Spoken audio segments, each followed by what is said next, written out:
Hi and welcome back. Now this episode is a little bit more technical. It's kind of aimed at the people who like to get their hands grubby. So if you've actually ever wanted to maybe do a little bit more in your car, because a lot of the stuff that I'm going to be doing today is directly relatable to the brake systems on other cars, or in fact you've taken your car to a garage, somebody said you've got an issue with your brakes, they've shown you and you have no idea what you're looking at, maybe this will be beneficial and give you a bit of a better understanding.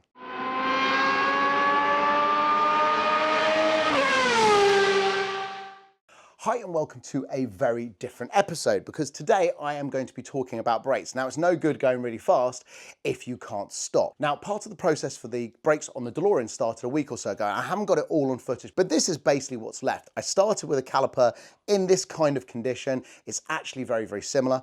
And I've taken all the parts out with a bit of help from a friend of mine because I've never done this before. I've taken brakes out, brake pads out and replaced them, but I've painted calipers, you know, if you can really call that sort of any sort of renovation, but I've never actually rebuilt calipers, and this is kind of a new one for me. Now the biggest problem we had with the DeLorean ones is they'd been sat for so long, the pistons had seized in the caliper, and what we ended up having to do was use a prizing tool, in fact this prizing tool, which allowed us to catch the edge of the piston and grip it enough that we're able to prize it from both sides at the same time and pull this piston out using penetrating fluid and things like that.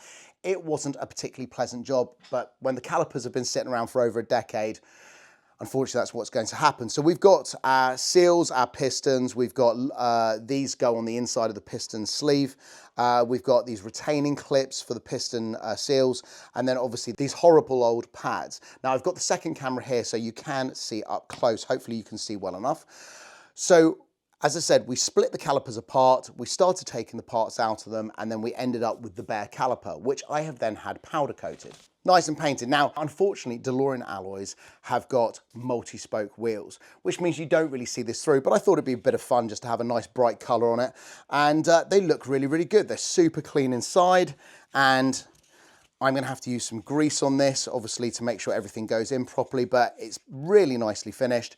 And now I can start putting them back together. So that is what we're going to do now. So what we're gonna do is we're gonna start rebuilding these to the best of my ability. Now I've got all my new parts. Thank you very much to DeLorean Go, a very useful company for getting parts very quickly for DeLoreans. They have basically anything you could possibly want on the shelf here in the UK.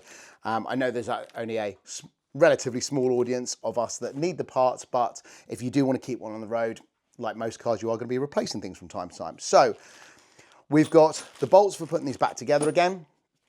We have got stainless steel bleed nipples to go on here.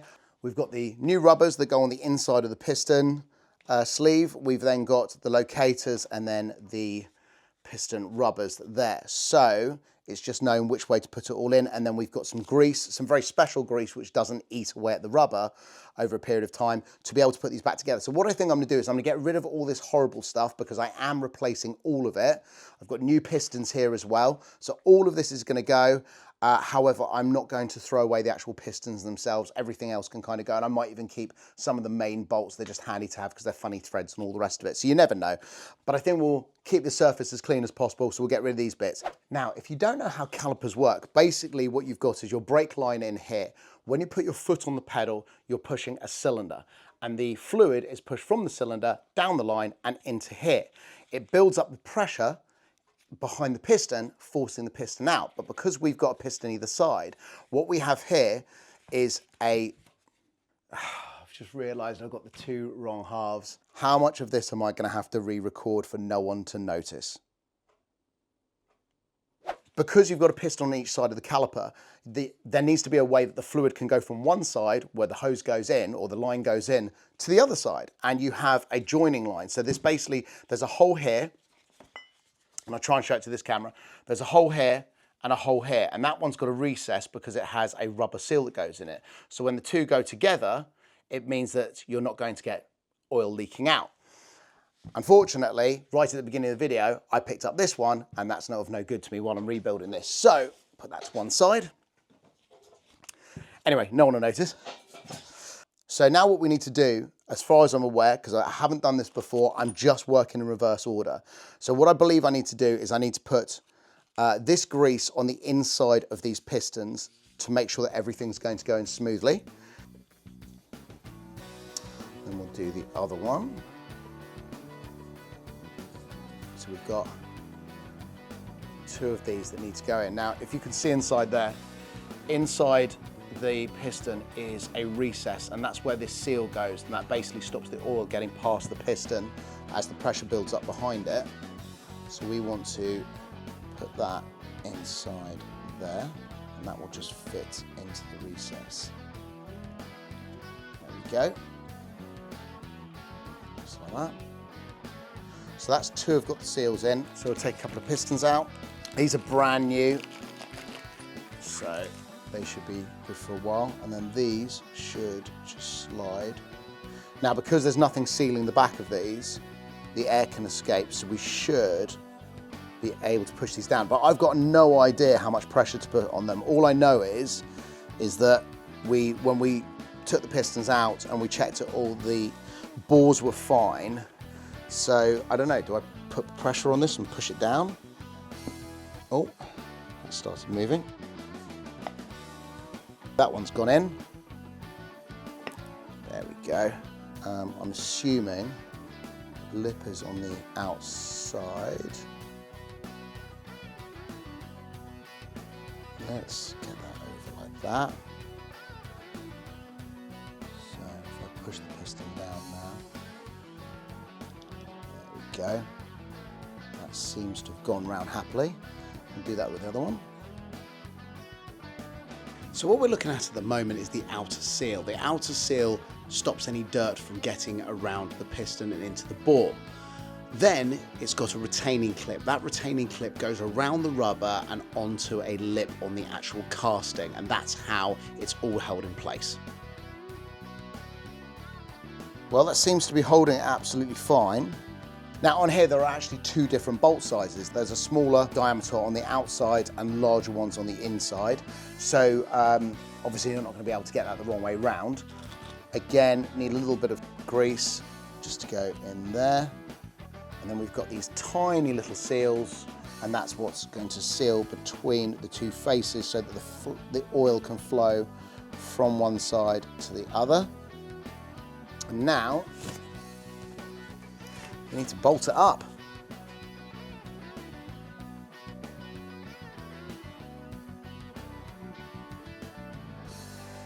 Obviously, nothing is going to be a normal size. You know what, I can't even remember what we used to take this all off, but I think, oh, well, let's just get everything.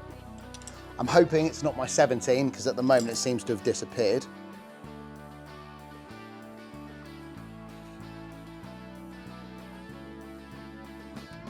This colour I use is actually the same colour that we got, the powder coaters and I bought in some for the rocker cover on the kit car, which I really, really loved. It's a beautiful colour, so I thought, well, we'll use it again. But it's looking pretty cool, isn't it?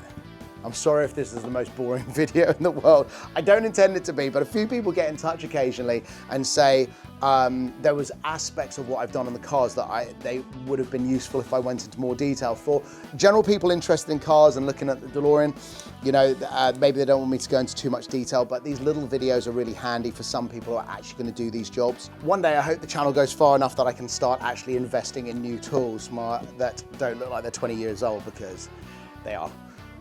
These were incredibly difficult to get out. I have no idea if I'm supposed to torque these, but I'd say that if I'm struggling to do them anymore, that's probably about right. Move some of these tools out of the way.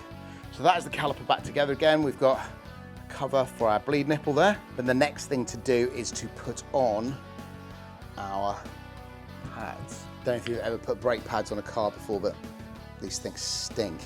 I don't know why, I don't know what's in them. These calipers are a little bit different to ones that I'm used to working on, because these have got these, basically these bolt pins that go through the back of them. Now I am not entirely convinced, or I'm not even entirely sure it's the best way of putting these on, but they have, I'll show you here, they've got little holes through the end of them.